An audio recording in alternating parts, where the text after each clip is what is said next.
We should be live anytime now. Um, we'll just give everyone a couple of minutes to join. Yep, like that. You're not. Hmm. It should.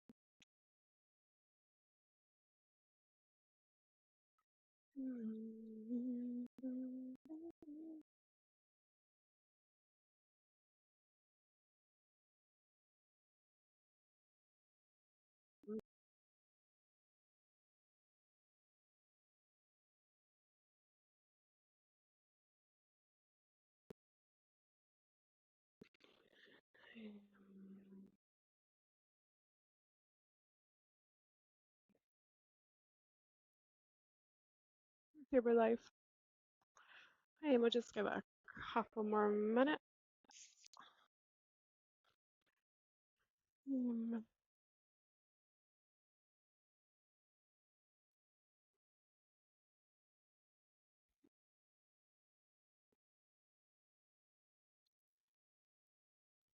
it's always a bit of a lull before everyone joins, so we'll just sit in silence.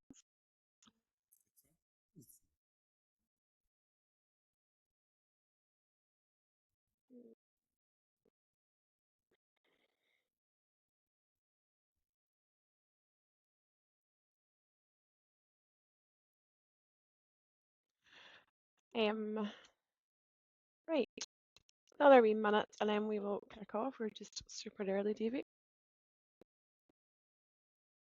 Right thing.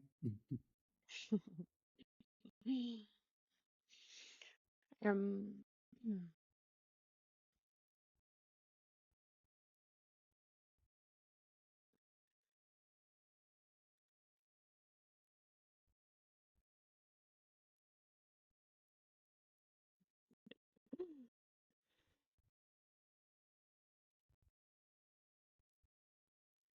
right, let's get started.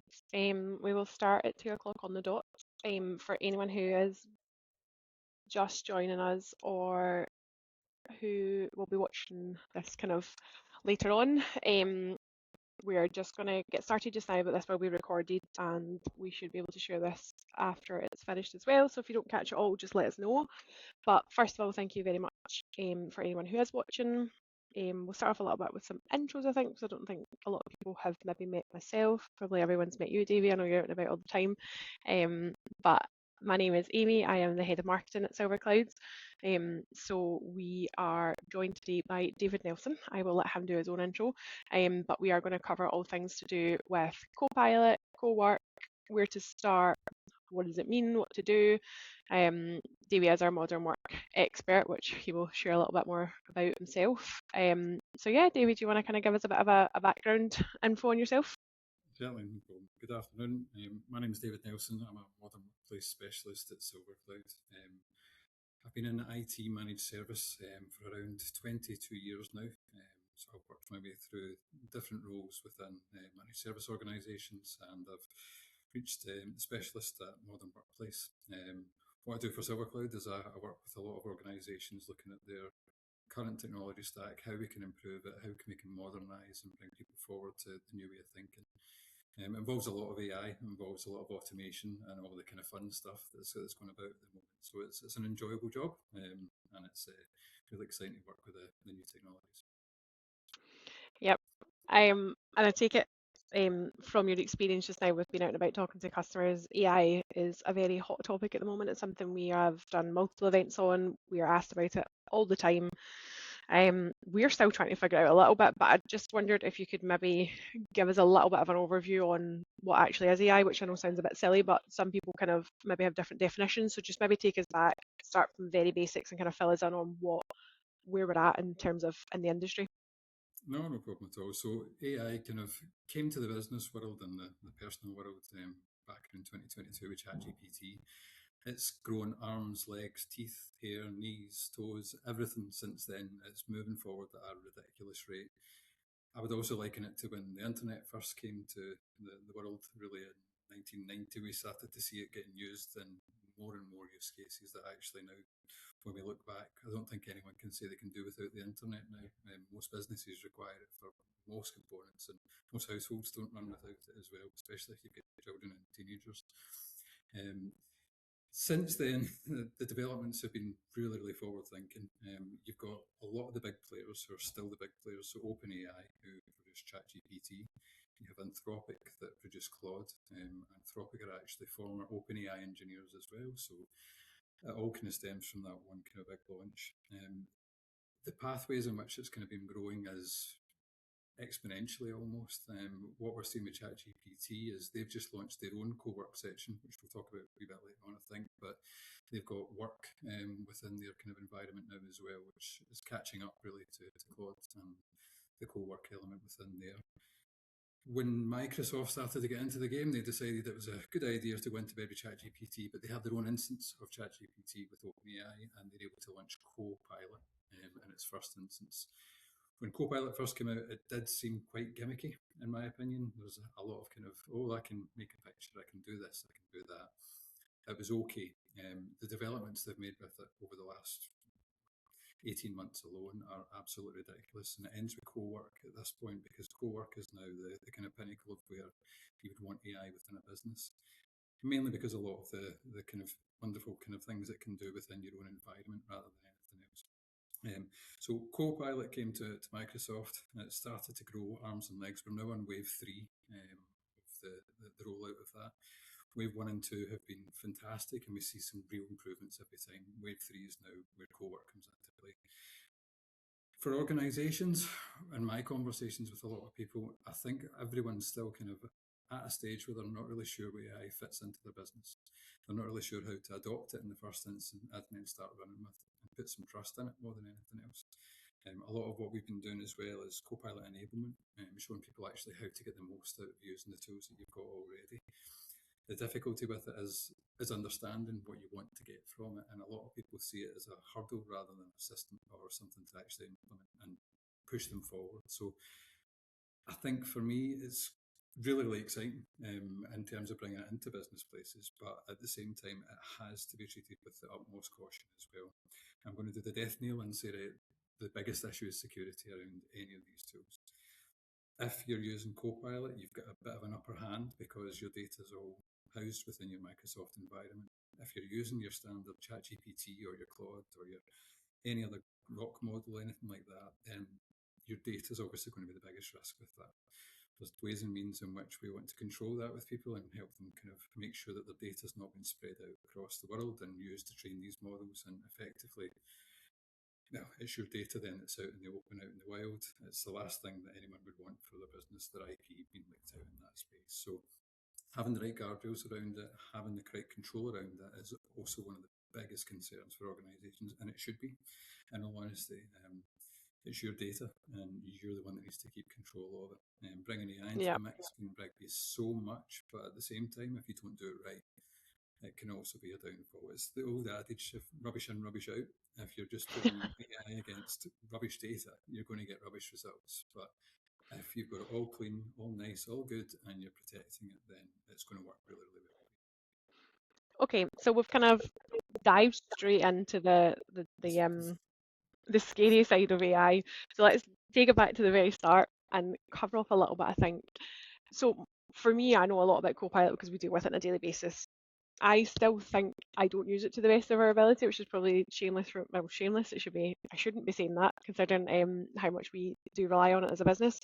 So this advancement with the Cowork now, I think, just adds another whole level to it. Can you maybe just start from the beginning in terms of Copilot and tell me, like I have never heard of the word before, what does it actually do? Because again, I think when it first launched, everyone just thought, brilliant, I can skim my emails and that'll be that. But there's a lot more to it. Never mind the advancements we've got now. So just tell me kind of the difference, so to speak, on what is Copilot and what is Copilot Cowork. Right, no problem. So Copilot is effectively Copilot chat is the way to kind of describe it and name it. And that's almost an assistant that's going to help you do work. So you're still going to do the work, but you're going to require the conversations, the chats with chat. within Copilot, I was going to say ChatGPT there, within Copilot, so that you can actually get what you want. So it's conversational. You ask it a question, you get an answer, you can then refine it and decide what happens next with it. So you can either use that to edit a document, change what you have already, or even create a document from that as well. It's more like your kind of side by side assistant. It's who you bounce ideas off of. It's what you run kind of through your head most of the day. You can actually fire it into something like Copilot Chat, and it'll either rationalize it for you, or it'll tell you that's absolutely crazy what you think. Now, one thing with Copilot Chat to add at this point is that a lot of people don't realize you can actually customize the instructions to your own Copilot Chat. That's fundamentally massive in terms of what you're getting back from it. If you're going to have a standard chat with any of these out the box ones, they're very, very agreeable. It's probably the best way to put it. And they'll be very complimentary of everything that you say to them and everything you suggest and every idea you promote. Whereas you don't really want to have that. You want a critical thinking area where you can actually bounce proper ideas, get real responses back that actually tell you if it's a good idea or you're absolutely wasting everybody's time. So control, have a lovely set of instructions there that tell it what you want from it, and so that when you have your conversations, you get what you want back from it as well. Cowork is completely different, but not too different. So it's delegative in terms of how you use it. So if you think of chat as your assistant, Cowork is your apprentice, who's actually able to carry out the work rather than actually just give you some suggestions on it. So you give it an outcome, it'll plan all the steps for you. It will search 365, it can create files, it will coordinate activity, it can send on different things via email, via Teams, and it can return completed work. So, for instance, a mass amount of document data that you have, you want to turn into something, but you're not sure where the data lives. Go and send Cowork on a discovery mission. It can go and look through everything within your 365. It's going to be able to find the files that you're looking for. But it's not the case that it's just going to take everything and shove it all into a document and that's you. It's got a collaborative step within it as well. So it's trying to basically get back from you a bit more refinement as it works through the tasks as well. So it will coming back, it will ask you, well, are you sure about this? This is the documents I've found. Are you sure you want to put these into here, or are these the ones you're actually looking for? And that's where it's really, really cool, really important as well, that it actually gives you what you're looking for rather than just making that decision for you, which a chat agent would generally do for you in that instance. So main difference, chat is conversational, Cowork is delegative. You can use Okay. output from Cowork, and chat is more collaborative. Okay. So then I suppose the next obvious question in my mind would be, is Cowork then replacing Copilot, or can you still use them? So you've kind of said that like they're two different things, but would you use both Yeah. versions? Like how do you split it? How do you know what to use? Like I get the analogy, but where do I go? Yeah, so they are designed for different work. So they're not designed to do the same things. Chat's basically like having an immediate answer, a draft, somebody, a second opinion almost from somebody, as you do with your colleagues, you can do with your co-pilot. And you would use Cowork when the instruction sounds a bit more something like you would hand to a colleague or an apprentice, or you investigate this, prepare the material, build me something, organise the meeting, let me know when it's ready, and we can move on from there. It can go and send out all the meeting invites and everything on that as well. So the way Microsoft would describe it is probably the better way to give you the answer. It's chat's a conversation, Cowork's an assignment. Okay. So anything you want to just shoot the breeze, really, trying to get some answers and some ideas, chat's your one. If you actually want repeatable tasks, then that's another conversation. But assignment work is where you want to be, and that's where Cowork comes into it. So you give it a job, treat it as a member of the team, give it the instructions that you would give to a member of staff, and it will follow them to the letter for you. Anything it doesn't understand, it will come back and clarify with you. You won't get that with the chat element, which will just basically want to have the chat with you rather than actually give you questionable Give me some conversation. yeah, Okay, and that makes sense. the wee kind of last part there I kind of threw in was, if it's got a repeatable workflow, then that's when you would probably want to use your own customized agent in order to Oh do dear. something like That's a so whole other we'll level, not Davey. We're not there yet. we'll not go things, but an agent's that's specialised and it's for repeatable workflow. So you would put that in place when you know exactly what you want to do. The great thing about all of these is that you can actually, from the back end of Microsoft, link them to your business systems as well. So you can collect data from other systems at the same time. Fab. I know there's a couple of questions in the conversation just now, so one of the questions is to do with credits. So I know we're going to cover that in a little bit, so I'll make sure we come back to that. But I just kind of because I know that's going to take up a lot of conversation points. But for just kind of like covering off the basics a little bit just now, would you say then? So I've used different versions of AI, different platforms, different kind of other brands, shall we say? Mhm. Is the Cowork a massive kind of development for Microsoft 365? Like, is it kind of now helping them step up to the game a little bit more? Like, is this a bit more keeping them up It definitely with the is. competition? I mean, it's if you look at obviously Microsoft partnered with OpenAI in the first instance. The secondary partnership is now with Anthropic, which is why you've got the ability to bring co-work to life within there. Because Claude were having co-work for quite some time before this, and I know you're a big fan yourself, Amy. But it is a great product, and it I work in does show. marketing. What can I say? But it's brilliant. It's a great tool. And that's where Microsoft have kind of thought, well, this is actually what a Copilot agent really should look like potentially, because it is almost edging towards the agentic side of AI, where you want to see it doing its own tasks, repeatable. Being able to just have a conversation with it is great, but giving it a actual task and getting an output from it is exactly where you want to be at this moment. And I think it will only get better from there as well. Um, Anthropic, obviously Microsoft have got that agreement with them there now. One thing to kind of say within there as well is if you do want to use the likes of Cowork, you have to accept an agreement that your data will be processed by Anthropic, and that has to be turned Mhm. on in Microsoft 365's organizational settings. So that's something that you have to be aware of as an organization before you start using a different model within there as well. What's great about Microsoft is they are bringing more models to the kind of front of Copilot as well. So you've got ChatGPT, but you've also got Claude in there to be used within the conversation element in chat and within the co-work element as well. I love them both, to be honest. And it's like trying to pick a child. That sounds pathetic.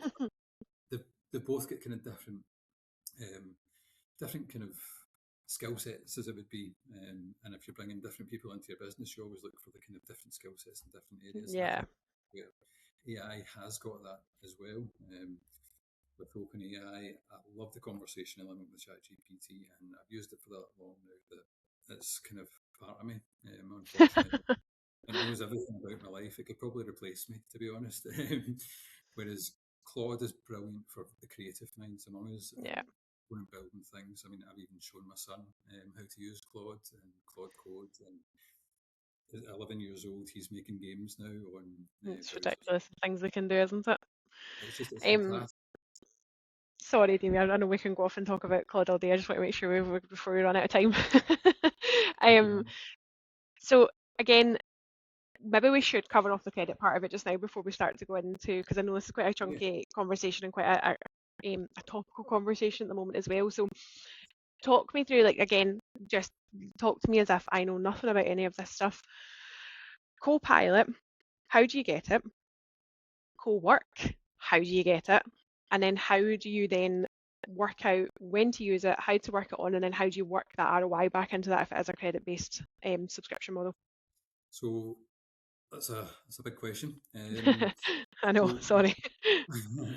so in the initial phase, if you want to have Copilot, there is a basic free Copilot version available to all users within your Microsoft 365 tenancy. That stops effectively doing the exciting stuff within the applications, but can still be used as a chat assistant. It does have limitations on there as well, and you will run out of time to use it each phase before it reloads again. The paid for version is a license through Microsoft. Now, there's a couple of different bundles depending what CSP you use as well, your channel partner, and where you buy your licensing. So you can get licensing that includes Copilot now with your standard Microsoft license, or you can pay the roughly around £30 a month for a Copilot license. If you want to use Cowork as well, you do have to have the prerequisite of a Copilot license for the main version in the first instance. But then on the other side of it, since they've taken it out of the Frontier Early Access plan, they have locked it behind a paywall effectively. So in order to use Cowork, you have to have Microsoft credits. Now, I've been looking into this since it kind of started because it's a bit of a minefield and it's a bit of a slightly different way of doing things. There's a couple of ways you can actually start to use the Cowork right away. So the first one would be pay as you go.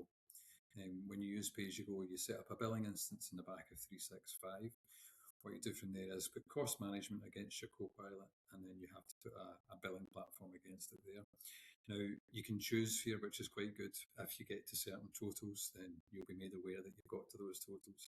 I'll come on to talk Okay. about roughly what that would look like in a bit, but it will help you kind of guard how much you're actually spending on it, and you can put limits on there as well to make sure that you're not going over. If you do want to purchase the pre-purchased credits, they come in a slightly bit cheaper.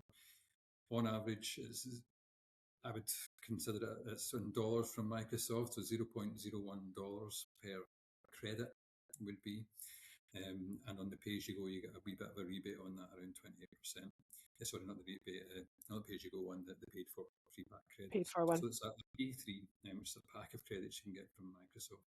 Once again, you need to have an Azure billing instance, and you have to then tie a reserved instance of these P3s to your Microsoft tenancy.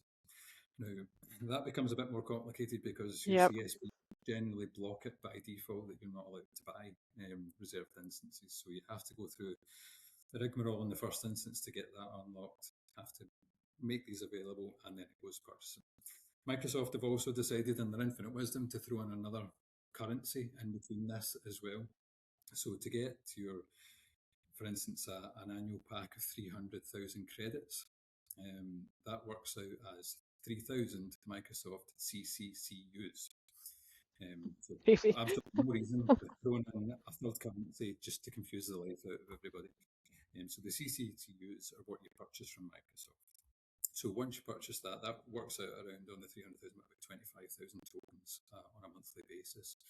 And that probably cost-wise is about 150 to 170 pounds, depending on what you're using. So there's Okay. two ways to do it. Now, this is where it gets a bit more interesting. I think Microsoft have actually done something a wee bit silly here as well, because I think they've priced it a wee bit too high for the overall usage. That's just my opinion, but I think it is a bit out there. So when you're actually doing your tasks in Cowork, it's going to consume credits per your request, what you've asked it to do. Now, it can be something really simple in the first instance that's going to be nice, easy, light, and it won't do much. But if we were to consider quite a large task, for instance, going and searching through the company data, trying to find certain bits of information about a certain prospect, for instance, it will go and find that information based on my request. It will say, I want you to build a full proposal summary. I want you to show me all the highlights here, all the lowlights, and I want you to then send that to approval to Amy, and it has to forward it on to you.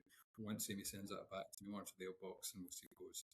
Now, something on that level, it would probably use about 1,500 tokens. And the best way to look at that is that's £15 worth of work just being carried out within that. So, Right. So if you're talking about credit, sorry, David, my brain starts working, and again, relating back to the question for ROI, talk me through like a perfect scenario or an ideal scenario for where you would use Cowork over Copilot, and then talk to me in terms of how much that would cost. Like on a daily basis, just pick an office worker or finance manager. Just give me an example of when you would use that Cowork and a rough cost. yeah. So the rough cost will be the tough part of this question, Amy. It's, it's very difficult to kind of put your finger on the pulse with these at times. It depends on what you're actually trying to achieve.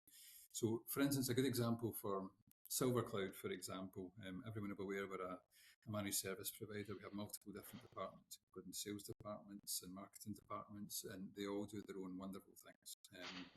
So it's quite important to then get the right tools for the right people to do the right things.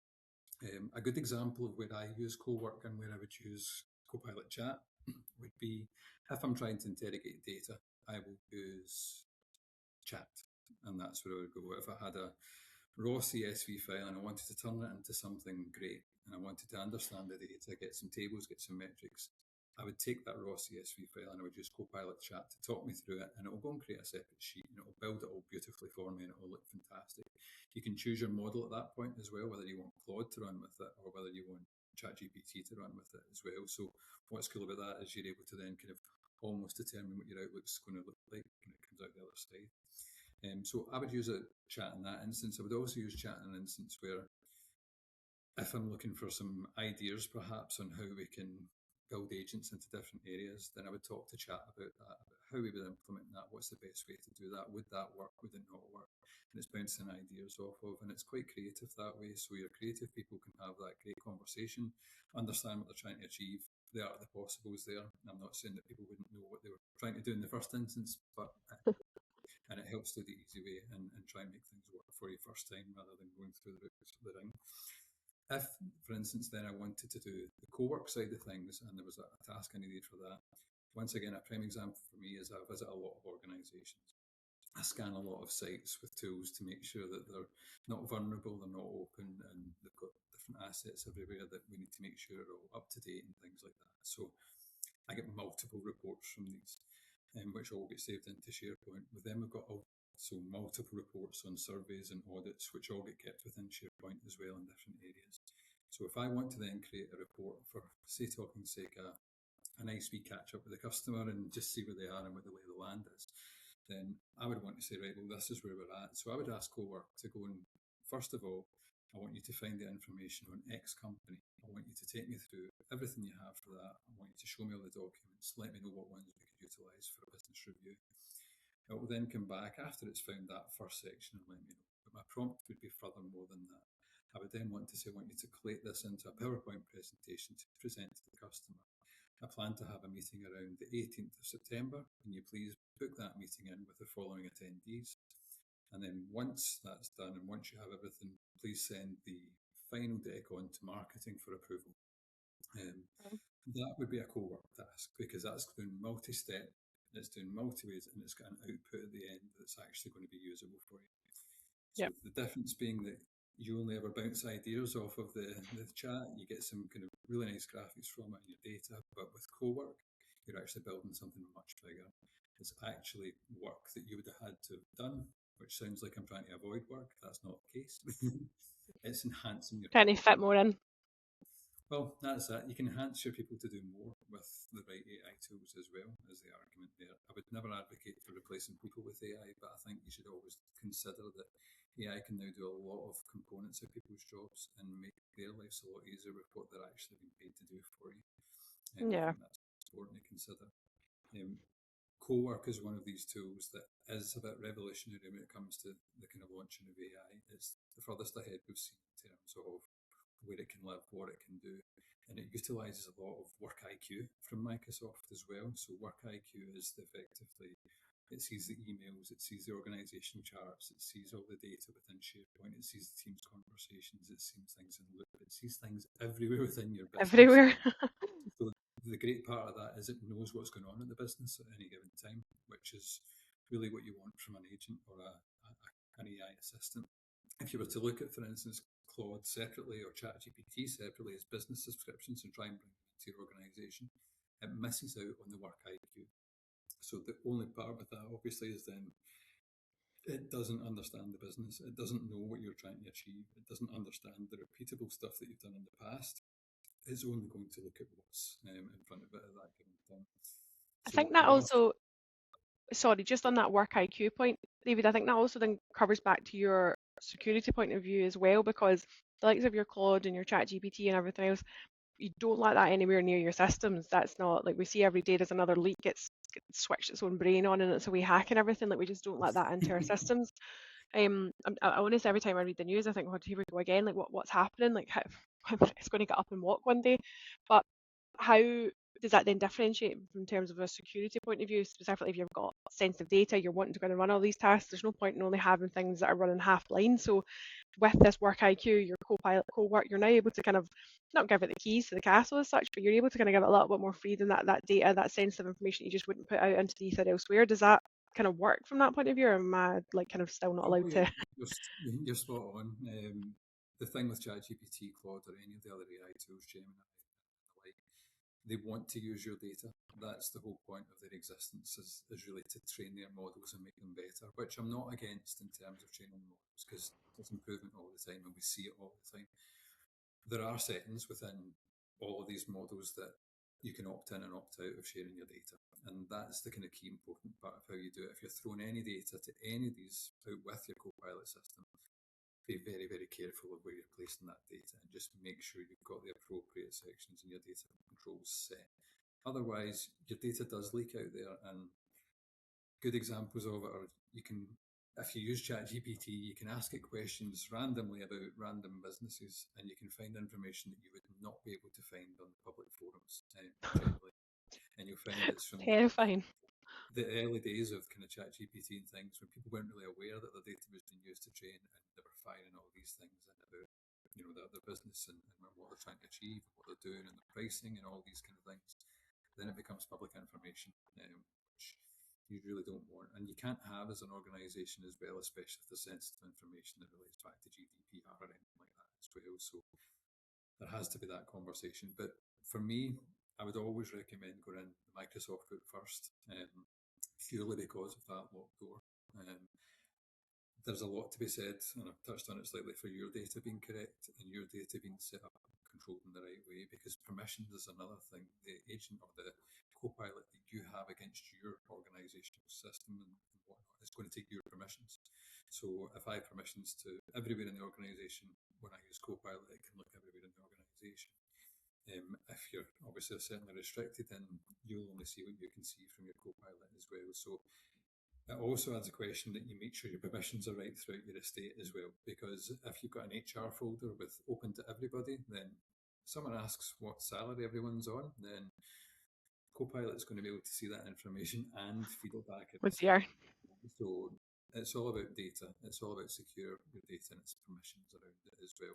But it's adoption as well. And I'm rolling back again to another thing I said earlier, but enablement and adoption of Copilot are massively underrated, because I don't think, and this is just from my experience of speaking to businesses, that most businesses are at the stage where they want to they all want to do it, but they're not really sure how to implement it, how to use it, and how to get the Yeah. most out of it.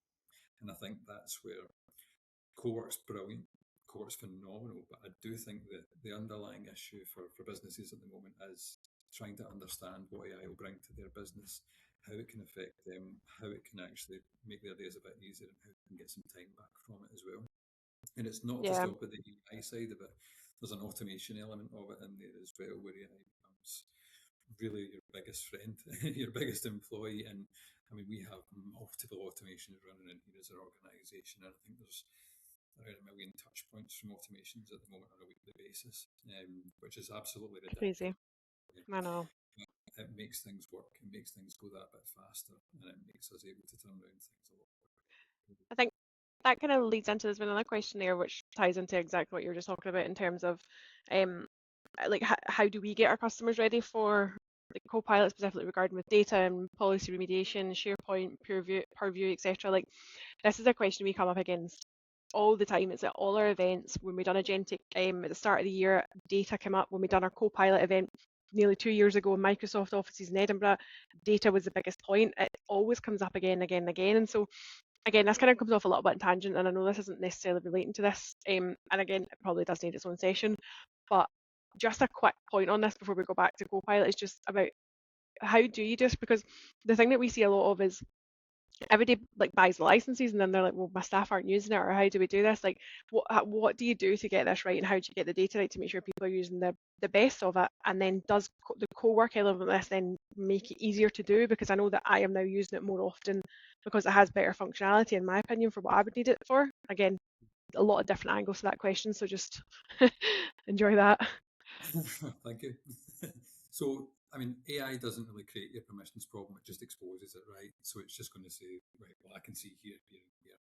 If I was having my own business today and someone said to me, right, you're going to have to adopt AI, I'd be right, okay, and how would we do it? The first thing we'd have to do is look at the data, because there's no point, as I said earlier on, garbage in, garbage out. If your data is rubbish, then the responses you're going to get and the metrics you're going to receive from it are going to be rubbish as well. Preparing the data is the first thing that needs to be done. Make sure that your permissions are all working right. You can do some wonderful audits with some really, really good tools through your SharePoint environment that will help you find your permission breaks and where your problems are. Fixing that in the first instance is more important than anything else you'll do with it. You could even do that before you've had a license, just to make sure that everything is all kind of set up and all right. Additionally to that, as you get the licenses, we believe that training is probably the most important part on the adoption of Cowork.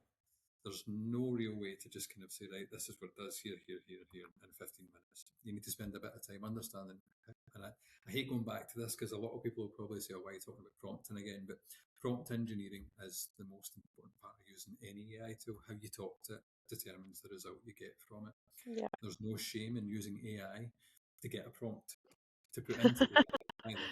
That's a great way to do it because you're putting it in the language that it understands, and you will get a much better output from it as well. But adoption and usage need to be going hand in hand with training, in my opinion. You cannot just jump in and expect it to do everything you want it to. You need to know the limitations, where it can and can't do, what elements it can control, what elements it can't control. And I think by understanding how to prompt first and foremost, understanding what Copilot in each of the different areas, because it's within Excel, it's within Outlook, it's within Teams, it's within Word, it's within Notepad, it's within Loop, it's within Power Automate, it's everywhere. Power BI Yeah. is streaming as well now, so it's absolutely everywhere within the organisation. So understanding what to use, when to use it, whether that's Cowork, whether that's Copilot, whether that's chat, whether that's editing features within it. It's good to understand what it actually does in its full entirety before letting loose a few people on it. And this is another thing I noticed as well, that a lot of organisations will just say, I'll just take one or two licenses for it just now. And the one or two people that take the licenses tend to be quite high up in the food chain, who don't, and I'm not saying the ones that are high up in the food chain don't do any work, but what I would say is that they don't do the same type of work as the boots on the ground.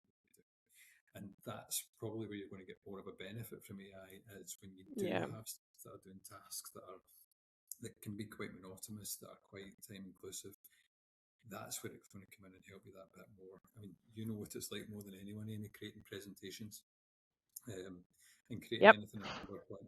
I'm atrocious at it, but I can now I make won't agree with that, but yeah, there's some questionable outputs I've seen. Yeah, but you can always make them better with AI, right? But I've got a wonderful marketing team that I can always lean on if there's it.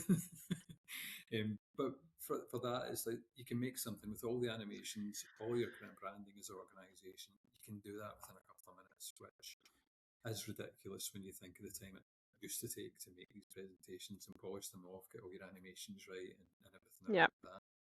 Having that ability and that time saved alone in that one component is absolutely ridiculous. I You're know. dropping all within there as well. Taking a line of kind of handwritten notes, taking a picture of it with the Copilot app on your phone, and it can turn that into a document for you on your computer. I'm quite guilty of taking shorthand notes on my computer at times as well, meetings and things like that. But it's really, really good at, once again, taking your notes and turning it into something readable, usable, and so I love that So, part about it as well. so then in terms of, so we obviously at SilverCloud, what we serve the sort of Scottish SME market. So we're here to help. We do training for all this sort of stuff. We've done multiple Copilot training courses to try and help people get up to speed with it. We've started off with smaller departments. We've done smaller teams. We've worked our way through like whole organizations by the end of the point, because everyone started to get a bit more of a kind of understanding for it and starting to see the benefit for it.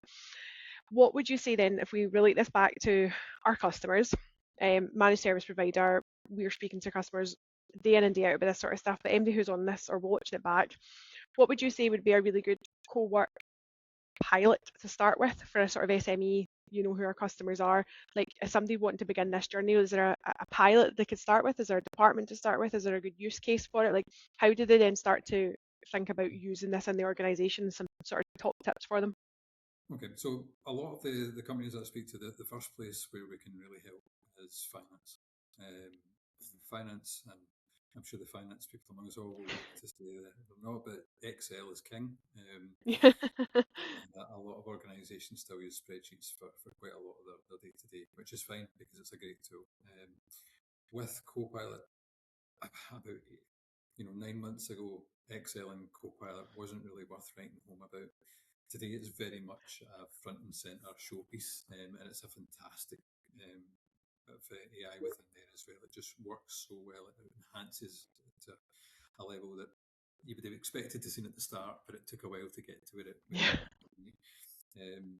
so finance teams, I think, and you'd as well doing a full team rather than one or two of the higher ups within the organisation, because they won't see the benefit of it, and they'll say, it's a bit gimmicky, it does this, but I don't do that, so it doesn't really help me. And then it gets kind of shut off for the whole business at that point because it Yeah. doesn't one or two people. A department is a place to start it. Give it to everyone within the department, but give them the training on it at the same time. Show them what they can actually do with it. The Excel element is ridiculously powerful, and you can do so much more with your day to day within that as well. Other things you can look at with AI for a finance department, and I'm going to just jump off piece here a wee bit, but that's where you're starting to look at a lot of invoice management, a lot of process management that you can actually control with automation and AI as well. So a finance department for me has got so much in terms of obviously low hanging fruit for you to be able to actually modernise, move forward with, and actually take forward. I think it's all about time spent on all of these different tasks as well, looking back at what Yeah. you're actually doing for it and actually seeing what the return on investment is in terms of time more than anything else. The monetary stuff is always very difficult to put your finger on when you say it's, I'm going to get, this is going to save me £20,000 a year. It's difficult to Yeah. say that. But you can work in the metrics of time. And as everyone in business would say, time is money. Especially the finance department. Well, exactly. And it is money for them. They're collecting invoices, raising invoices, sending out different things. So that's one area that's definitely where I would start if I was an organisation. I would push the finance team to do it first and foremost.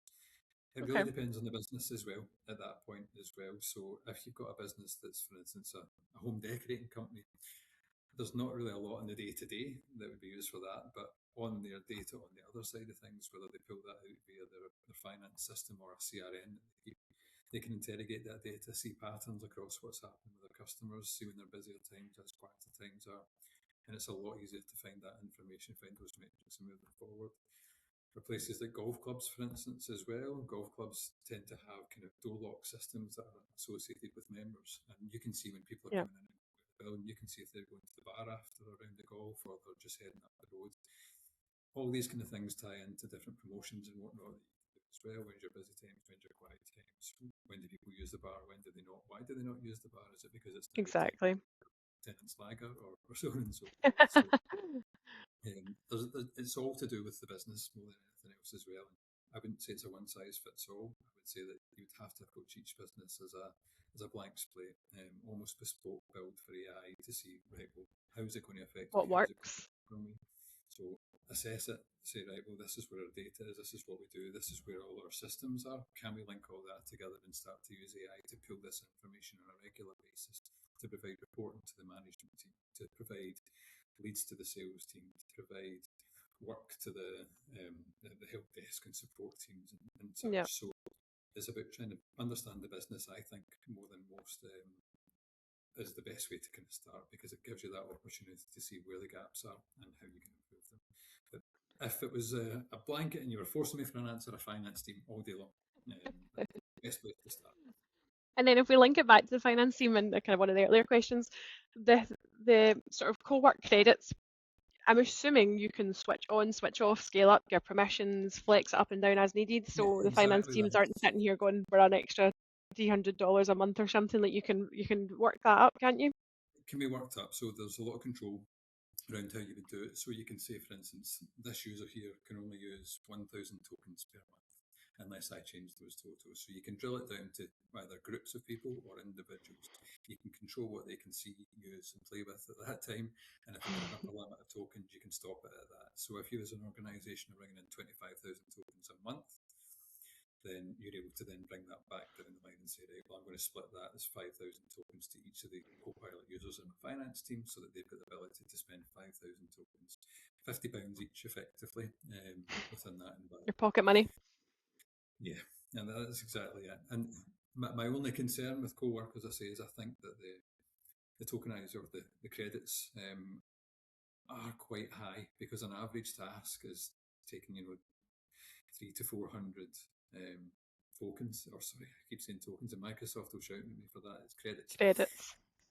So it's £4 for a basic task. But on the flip side, if you've finally got to a place where this is the tool that's actually helping you, it's a lot cheaper running a co-work license and a co-work element than it would be to bring in the one or two bodies that would require to Yeah. continue on this on a regular basis as well. So it's the kind of sliding scale. I think sometimes when it comes to the way it's used, but that for me is just kind of you have to kind of take the rough with the smooth with it and decide whether or not it is for you as an organisation. The good thing with it is I always recommend pay-as-you-go in the first instance because it gives you an Okay. understanding. There's not much difference between the pricing at the moment. So when you use pay-as-you-go, you put an upper limit on it and say, I'm not going to spend £500 this month. See how long it takes you to get to the £500, and then that'll give you an indication of what your spend is likely to look at. And if this annual pack is actually going to cover your monthly usage, because you can go down the scale of these annual packs up to 30 million credits you can buy in one hit as Wow. well. So that's a few quid. Yeah.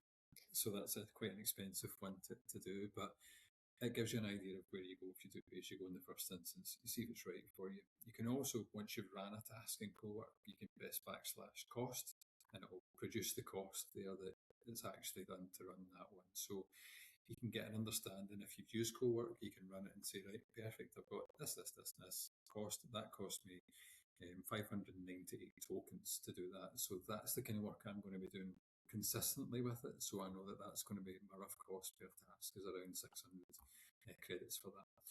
You can then build on that and say, right, well, I'm going to block it at 1,000 for you Okay. then, so that you can go over a wee bit, but at least I know every week that you've got enough to do what you need to do.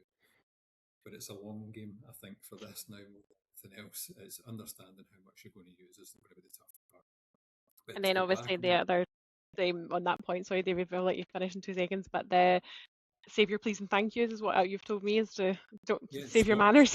it's, that's the thing, it's costing you money now. As a difference, talking to CoPilot previously, I'm quite bad for it. I'm always saying, please can do this and thanks for it.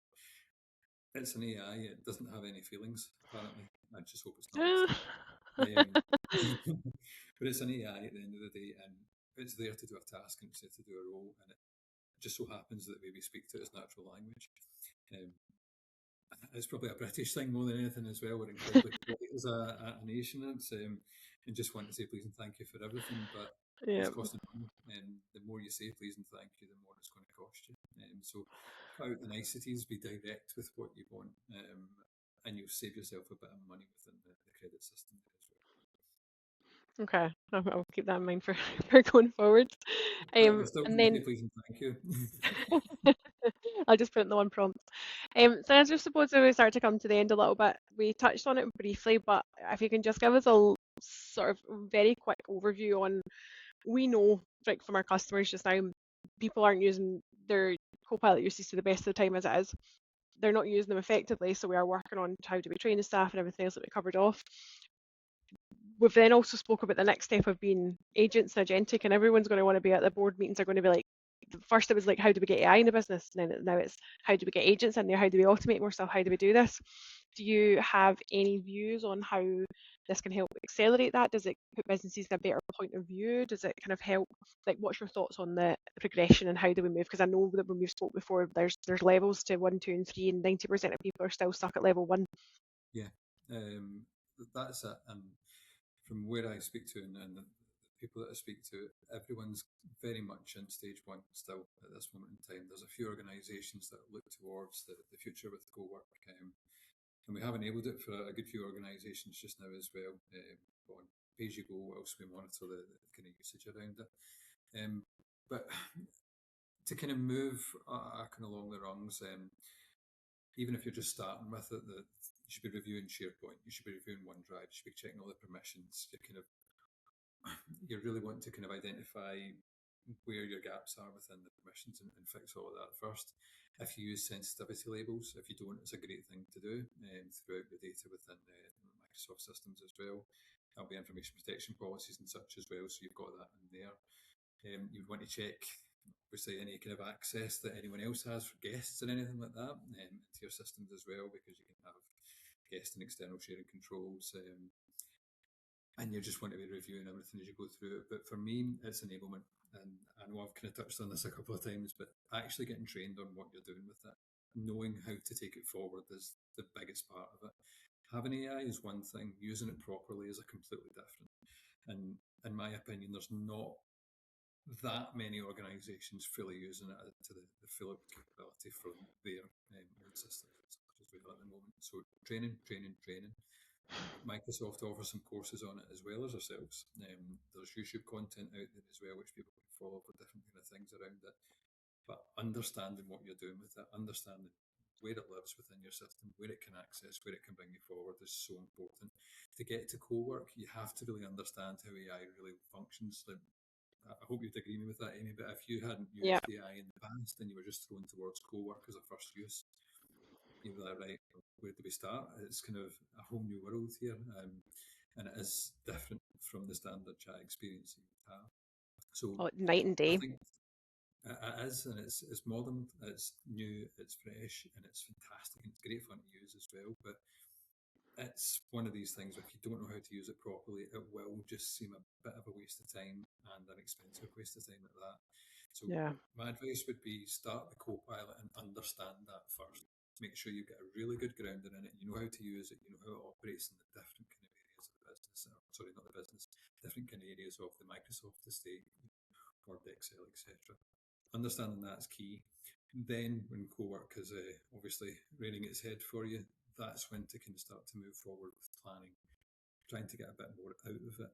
Having an agentic system there, going and planning, doing, executing work that's been delegated to bring it back to you on a daily basis or weekly basis.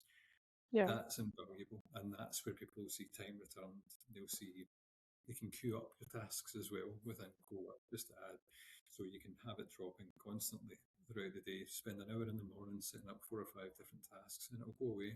It'll check in with you. It'll let you know if it's got any questions. So if it's stuck at one point, it will come back to you. Just want tools down and go help itself outside for a cigarette. It's not going to do that. it's just going to when I ask you the question, right, do you want this? How do you want the output to look? Do you want this? Do you want me to use the brand kit? Do you want me to do this or that or the next thing? And that's where it comes into it. So you can let it run. You can just get on with your other stuff, and just let it just do everything else for you at the same time. But it's something that you can't do until you know how to do the first The part. It's basics. taking the stabilizers off the bike is probably the best way to put Cowork.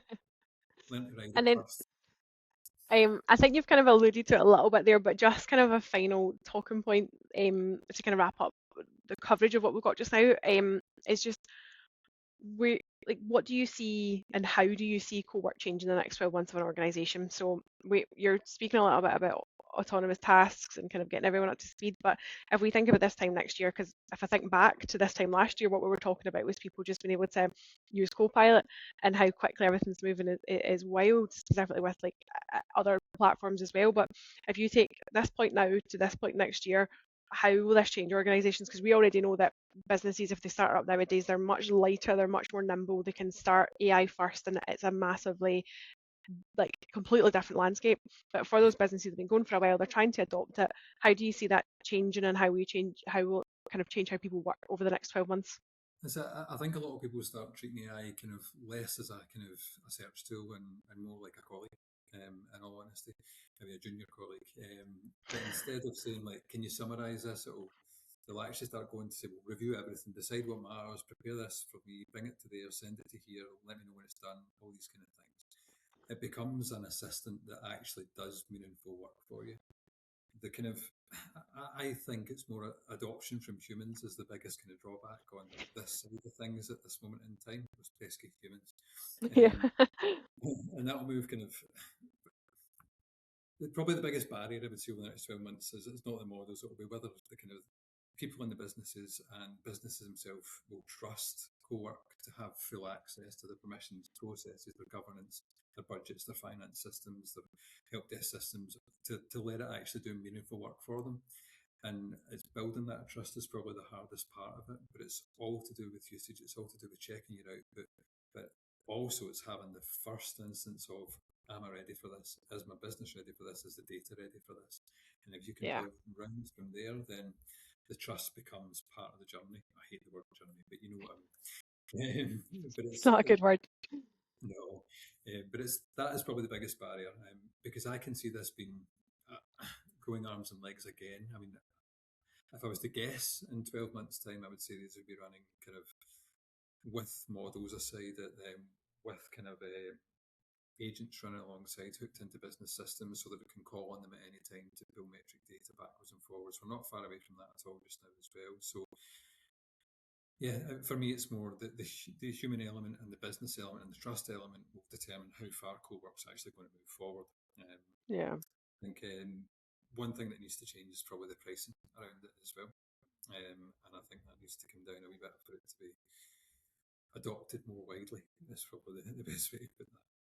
I think they'll catch on at some point, no doubt. It's just one of these things that's trial and error and how we would do it and get things to work. Like Yeah, Copilot, that's yeah, Copilot itself's a phenomenal tool. Like we're still like it's one of the most asked for products that we kind of like support with, and alongside like helping out people with their IT and how do they work SharePoint and getting everything all up and running. Like so that's kind of like bread and butter daily stuff. But the Copilot elements become a lot more interesting. People are now kind of trying to figure out how to use it. The training that we're getting asked for all the time and how do we do it. They're running the courses like I mentioned earlier. It's just I think that adoption's slowly coming. So it kind of yeah, feels like Microsoft are now making leaps and bounds, but they're having to kind of catch up with where they're coming at.